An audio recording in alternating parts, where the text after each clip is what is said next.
ಇನ್ನು ರಾಮಾಚಾರಿ ಸೀರಿಯಲ್ನಲ್ಲಿ ಅದ್ಭುತವಾದ ಅಭಿನಯ ಮಾಡಿ ಸಾಕಷ್ಟು ಹೆಸರು ಮಾಡಿದಂಥ ಅತಿ ದೊಡ್ಡ ನಟ ಅಂತಲೂ ಕೂಡ ಹೇಳ್ಬೋದು. ಹೌದು, ಇಂಥ ಕಲಾವಿದ ಇದೀಗ ವಿದೂಷರಾಗಿದ್ದಾರೆ ಅಂತಲೇ ಹೇಳ್ಬೋದು. ಯಾಕೆಂದರೆ ರಾಮಾಚಾರಿ ಆಗಿ ಏನಾಯಿತು ಸಂಪೂರ್ಣ ಮಾಹಿತಿ ನಿಮಗೆ ಕೊಡ್ತೀನಿ ಅಂತ ಚಾನಲ್ಸ್ ಕೂಡ ಸಬ್ಸ್ಕ್ರೈಬ್ ಮಾಡಿ.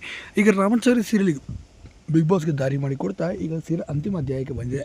ಇನ್ನು ಇಷ್ಟು ದಿನ ಮಾನ್ಯತೆ ಪಾತ್ರ ಕಾಣ್ತಿಲ್ಲ, ಬೇರೆ ಬೇರೆ ಕಥೆ ಆಧಾರದಲ್ಲಿ ಕಿರಕ್ಸಿತ್ತು.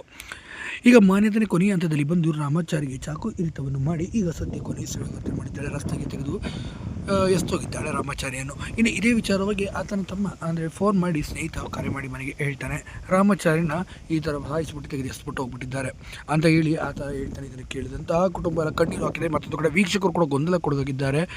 ಅಯ್ಯೋ, ರಾಮಾಚಾರಿ ಏನು ಮಾಡಿಬಿಟ್ರು, ಕೊನೆಯ ಹಂತದಲ್ಲಿ ಸಿಹಿಯಾಗಿ ಅಂದರೆ ಶುಭ ರೀತಿಯಲ್ಲಿ ಮುಗಿಯುತ್ತೆ ಅಂತ ಅಂದುಕೊಂಡ್ರೆ ಇದು ನೋಡಿದ್ರೆ ಈ ಥರ ರಾಮಾಚಾರಿ ಪಾತ್ರನ ಅಂತ್ಯ ಮಾಡೋದ್ರ ಮೂಲಕ ಎಲ್ಲರಿಗೂ ನೋವು ಕೊಟ್ಟುಬಿಟ್ಟು ಅಂತ್ಯ ಮಾಡ್ತಿದ್ದಾರಲ್ಲಪ್ಪ ಅಂತೇಳಿ ಅಭಿಮಾನಿಗಳೆಲ್ಲ ಕಣ್ಣೀರು ಹಾಕುತ್ತಿದ್ದಾರೆ.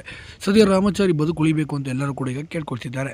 ಆಗ ರಾಮಾಚಾರಿ ಮತ್ತೆ ಬದುಕುಳಿದು ಈಗ ಈ ಪಾತ್ರಕ್ಕೆ ಜೀವ ತುಂಬೋದ್ರ ಮೂಲಕ ಈ ಸೀರಿಯಲ್ ಮುಕ್ತಾಯ ಆಗುತ್ತಾ ಅಥವಾ ರಾಮಾಚಾರಿ ಅಂತ್ಯದಲ್ಲಿ ಮುಕ್ತಾಯವಾಗುತ್ತಾ ಎಂಬುದು ಈಗ ಮುಂದಿನ ವಾರದಲ್ಲಿ ಕಾದು ನೋಡಬೇಕಾಗುತ್ತೆ.